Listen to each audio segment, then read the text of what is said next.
Welcome back to Investing Talk podcast. Today, we're going to look at a company that's been, making waves in the financial world, StoneCo, ticker symbol SETNE. Oh, yeah. Now, you might already know that they're a big deal in Brazil's fintech scene, Yeah, they are. but their recent performance has left a lot of people scratching their heads. Yeah, it's definitely been a little bit of a puzzle. On the one hand, StoneCo is up almost 20% over the past month, Wow. which is pretty impressive, Yeah, considering the broader market hasn't been doing so hot. right. But on the other hand, if you zoom out a bit, you'll see they're down 50% in the past year Oh, wow. and a jaw-dropping 75% over the past 5 years. So what's the deal? Are they a rising star or a falling knife? Let's dig into the details and see if we can figure it out. Yeah, let's start with their most recent earnings report for Q3 2024. Okay. They actually blew expectations out of the water, beating estimates on both earnings per share and revenue. Really? We're talking a 34.9% jump in adjusted net income. Which means their profits are growing nicely, Okay. plus their financial services revenue is booming, and retail deposits have surged over 50%. Okay, so that sounds pretty good. Yeah. But if they're performing so well, why hasn't their stock price fully recovered? That's a great question. There are a couple of things going on behind the scenes that are probably weighing on investors' minds. One big factor is their ongoing attempt to sell their software unit, Linx, Okay. which they acquired back in 2020. Right. Unfortunately, the bids they've been getting have been pretty disappointing, Right. some way below what they originally paid. That doesn't sound good. No, a dozen. I can see why investors might be getting cold feet. Exactly. This whole Linx situation is creating a cloud of uncertainty. Yeah. Now, there are over 20 parties interested in buying Linx, Oh, okay. so a deal could still happen. But for now, it's a waiting game, and that's never fun when you're talking about investments. And to make matters worse, the economic situation in Brazil hasn't been exactly a walk in the park, right? You're absolutely right. Brazil's economy has been facing some headwinds lately. Rising interest rates, a weakening currency, and a potential tax reform are all making investors a bit jittery. I see. This kind of instability can be particularly tough on emerging market stocks. Right. And StoneCo is definitely feeling the heat. So we've got internal challenges with the Linx sale and external pressures from the Brazilian economy. No wonder StoneCo's stock is on such a roller coaster ride. Yeah, it's been a bumpy ride. But it gets even more interesting when you look at what the analysts are saying, right? Oh, absolutely. Yeah. We're seeing some conflicting signals that are making it tough to get a clear read on the situation. On one hand, we have some analysts downgrading StoneCo. Okay. Morgan Stanley, for instance, has expressed concerns about competition and potential pressure on profit margins. And I've also seen some downward revisions for their Q4 2024 earnings, which doesn't exactly inspire confidence. True, but on the flip side, we're also seeing some big institutional investors like UBS. And Canada's Public Sector Pension Investment Board actually buying up StoneCo shares. So who's right? Are the analysts being too cautious, or are these institutional investors seeing something that everyone else is missing? It's like they're speaking different languages. That's what makes StoneCo such a fascinating case study right now. These conflicting signals make it a real head-scratcher. Yeah. It's not a simple buy or sell decision. You have to weigh the risks and potential rewards very carefully. And speaking of weighing things carefully, let's talk about StoneCo's valuation. Okay. I've heard people throwing around terms like low P/E ratio and potential bargain. Could you break that down for us? Of course. The price-to-earnings ratio, or P/E ratio, is a common way to assess whether a company's stock is overvalued or undervalued. In StoneCo's case, their P/E ratio is significantly lower than the average for their industry. So does that mean it's a screaming buy? Not necessarily.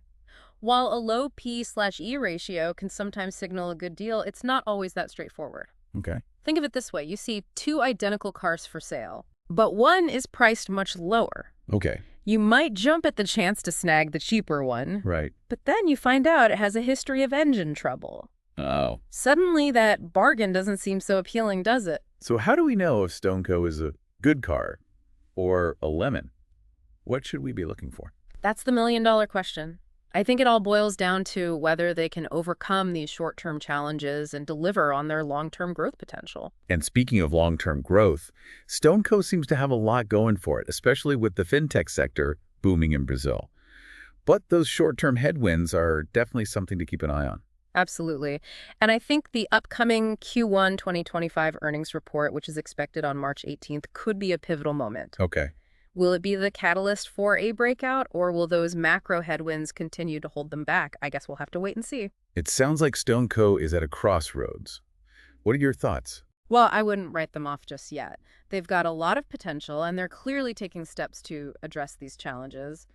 But it's a high-risk, high-reward situation. So for anyone listening who's considering investing in StoneCo, what would be your main takeaway? I would say do your homework, dig into the details, understand the risks, and be prepared for some volatility. This isn't a stock for the faint of heart. Great advice. And of course, remember, this is just our analysis. It's important to do your own research and consult with a financial advisor before making any investment decisions. Absolutely. We're here to provide you with information and insights, but ultimately the decision is yours. So what's next for StoneCo? What should we be watching for in the coming months? Well, I think the biggest thing to watch is how they handle the Linx situation. If they can get a decent price for it, that would be a big win and could free up capital for other investments. And what about their core business? Are there any signs that they're losing ground to competitors? That's another key area to monitor. They need to show that they can continue to grow their revenue and maintain their profitability even in a competitive market. And let's not forget about the macroeconomic environment. Right. If the Brazilian economy continues to struggle, that could create further headwinds for StoneCo. So it sounds like there are a lot of moving parts to this story. There are, but that's what makes it so interesting. Well, we'll be following StoneCo closely and keeping you updated on any major developments. In the meantime, we'd love to hear your thoughts. What do you make of this situation? Are you bullish or bearish on StoneCo? Let us know in the comments. And while you're at it, if you enjoyed this episode, please subscribe to Investing Talk Podcast and share it with your friends. We appreciate your support. Thanks for listening. You know, it's interesting how StoneCo's story really highlights the challenges and opportunities of investing in emerging markets. You have this incredible growth potential, Right. but you also have to navigate a lot of uncertainty and volatility. Right. That's a great point. It's a constant balancing act, and it requires a certain level of risk tolerance. Exactly. And I think that's why it's so important to do your due diligence and Right. understand the company's fundamentals before you invest. Right. Don't just chase hype or follow the crowd. Let's circle back to those impressive Q3 2024 earnings for a moment. Mm-hmm. What specifically made those numbers so exciting for investors? Well, as we mentioned earlier, their adjusted net income saw a significant jump, Right. which is always a positive sign. It means they're managing their costs effectively and becoming more profitable. And that surge in retail deposits we talked about, what's driving that growth? It's likely a reflection of their strategic shift towards becoming a more comprehensive financial services provider. They're not just focused on payment processing anymore. They're offering a wider range of products and services like banking and credit, which are attracting more customers and encouraging them to deposit their money with StoneCo. So they're kind of building their own financial ecosystem, which could be a smart move in a market like Brazil, where digital financial services are really taking off. That's right. They're aiming to become a one-stop shop for their customers' financial needs. Mm-hmm. It's an ambitious strategy, but it seems to be working so far. But didn't we also say that competition is heating up in that space? How is StoneCo planning to stay ahead of the curve? Well, they're certainly aware of the competitive landscape. They're investing heavily in technology, expanding their product offerings, and focusing on providing a seamless and user-friendly experience for their customers. It sounds like they're trying to differentiate themselves by being more than just a basic payment processing company. They want to offer a full suite of services that are integrated and easy to use. Precisely. They're not just competing on price, they're competing on value and innovation. And that's crucial in a market that's becoming increasingly crowded. And what about those institutional investors who are buying up StoneCo shares? What do you think they're seeing that maybe others are missing? It's possible they're looking past the short-term volatility and focusing on StoneCo's long-term growth potential. They may believe that the company is well-positioned to capitalize on the continued growth of fintech in Brazil, even with these current challenges. So they're basically betting on the future of fintech in Brazil and StoneCo's ability to be a major player in that space. That's likely the case. Institutional investors often have longer time horizons and are willing to ride out the ups and downs of the market if they believe in the underlying fundamentals of a company. Let's not forget about the Linx situation. It's still a big unknown, and the outcome could have a significant impact on StoneCo's future. Absolutely. The success or failure of that sale will have a ripple effect throughout the company. If they can secure a good price for Linx, it will free up capital that they can reinvest in their core business or use for other strategic initiatives. But if they're forced to sell at a steep discount, it could raise concerns about their acquisition strategy and their ability to create value through mergers and acquisitions. It would definitely be a setback. It could damage investor confidence and potentially impact their stock price. It seems like StoneCo is standing at a crossroads. They have a lot of potential, but they also face some serious challenges. It's a critical juncture for them. The decisions they make in the coming months will be crucial in determining their trajectory. Earlier, you mentioned a $2 billion share repurchase program that StoneCo is implementing. Yes. Can you explain what that is and why a company would do that? Sure, a share repurchase program is basically when a company buys back its own shares from the market. There are a few reasons why a company might do this. One reason is that they believe their stock is undervalued and they want to boost the price. So it's kind of like they're saying, hey, we think our stock is a bargain, so we're going to buy some of it ourselves. Exactly. It's a way for them to signal confidence to the market. Another reason companies might do share buybacks is to reduce the number of outstanding shares, which can increase earnings per share. This can make the stock more attractive to investors. But do share buybacks always work? I mean, they don't guarantee that the stock price will go up, do they? You're right, they're not a foolproof strategy. The stock price will ultimately depend on a variety of factors, including the company's performance and overall market conditions. It sounds like StoneCo is pulling out all the stops to try to turn things around and regain investor confidence. They're making strategic moves, investing in their business, and communicating their vision to the market. They're definitely not sitting still. They're being proactive, and that's always a good sign. But ultimately, the proof will be in the pudding, as they say. They need to deliver results. So for our listeners who are trying to make sense of all this, what are the key things they should be watching for in the coming months to gauge whether StoneCo is on the right track? I would say the most important things to focus on are their revenue growth, their profitability, and their progress on resolving the Linx situation. Let's break that down a bit. What kind of revenue growth should they be targeting? Given their position in a high-growth market like Brazil, they should be aiming for double-digit revenue growth. Anything less than that would be a disappointment. And what about profitability? What are the key metrics to look at there? Keep an eye on their gross margins, their operating margins, and their net income. These are all indicators of how efficiently they're running their business and how much profit they're generating. And finally, what about the Linx situation? What would be considered a successful outcome? Ideally, they would find a buyer who is willing to pay a fair price for Linx close to what they originally paid. That would signal that their initial acquisition was sound and that they can create value through mergers and acquisitions. But if they're forced to sell at a loss, it would raise some red flags. It would.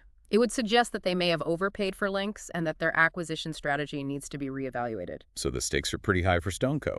They are. The next few quarters will be crucial for them. They need to demonstrate to investors that they have a clear plan, that they're executing effectively, and that they can overcome these challenges and emerge as a stronger company. We'll certainly be keeping a close eye on them. And for our listeners, remember, this is just a starting point. Do your own research, consider your risk tolerance, and make informed investment decisions. That's excellent advice. There's a lot of information out there about StoneCo. Read the analyst reports, listen to the earnings calls, and form your own opinion. And don't forget to follow us on social media for more investing insights and analysis. We're always here to help you make sense of the markets. You know, it's fascinating to me how a single company's story can really illuminate the broader trends and dynamics at play in a particular industry or even a whole region. I agree. And in StoneCo's case, we're seeing how the evolution of fintech, the challenges of emerging markets, and the importance of strategic decision-making all come together. It's like a microcosm of the global financial landscape. Exactly. Earlier, we touched on StoneCo's valuation and the fact that their PE ratio is lower than the industry average. Can you delve a bit deeper into that? What does that actually tell us about the company and its prospects? Sure. When we talk about valuation metrics like the PE ratio, we're essentially trying to assess whether a company's stock price is in line with its earnings. A lower PE ratio suggests that the stock might be undervalued relative to its earnings potential. So in StoneCo's case, their earnings seem to be pretty good, but their stock price isn't reflecting that optimism. Why might that be? There could be a few reasons for this discrepancy. As we've discussed, investors might be concerned about the risks associated with the Linx sale and the uncertain macroeconomic environment in Brazil. These factors could be causing them to discount the stock price even though the company's earnings look solid. It's like they're factoring in a risk premium because of those uncertainties. They're saying, okay, the earnings look good, but we're not sure what the future holds, so we're not willing to pay as much for the stock. Exactly. But it's also possible that the market is simply undervaluing StoneCo's growth potential. They're a leader in a rapidly growing market, and they have a strong track record of execution. So it's a judgment call. Investors have to weigh the risks against the potential rewards and decide for themselves whether they believe StoneCo is worth more than its current stock price. And that's the essence of investing, isn't it? It's about assessing risk and opportunity, doing your research, and making informed decisions based on your own individual circumstances and risk tolerance. Well, we've covered a lot of ground today on StoneCo, ticker symbol STNE, but I think it's clear that they're a company worth watching. They certainly are. They're at a pivotal point in their journey, and the next few chapters of their story will be very telling. Well, we'll be here to guide you through those chapters and provide our insights along the way. Absolutely. We'll keep our finger on the pulse of this dynamic situation and bring you updates and analysis as things unfold. So for our listeners who are intrigued by StoneCo's story, what would you say are the key takeaways? What should they be thinking about as they consider whether or not to invest? I would say the most important things to keep in mind are first, StoneCo's ability to execute on their growth strategy and overcome the challenges they're facing. Second, the outcome of the Linx sale and how it impacts their financial position. And third, the overall macroeconomic environment in Brazil and how it affects their business. Those are all excellent points. It's a complex situation with a lot of moving parts, but that's what makes it so fascinating. Exactly. And that's why we're here to help you navigate those complexities and make sense of the ever-changing world of investing. So to wrap things up, StoneCo is definitely a company to keep on your radar, and we'll be sure to revisit this story as it develops. Absolutely. It's a story that's still being written, and we can't wait to see what happens next. Thanks for joining us for this episode of Investing Talk Podcast. We hope you found it insightful and engaging. If you did, please consider subscribing to our podcast, sharing it with your friends, and leaving us a comment with your thoughts. We love hearing from our listeners. And as always, remember to do your own research and consult with a financial advisor before making any investment decisions. Until next time, happy investing.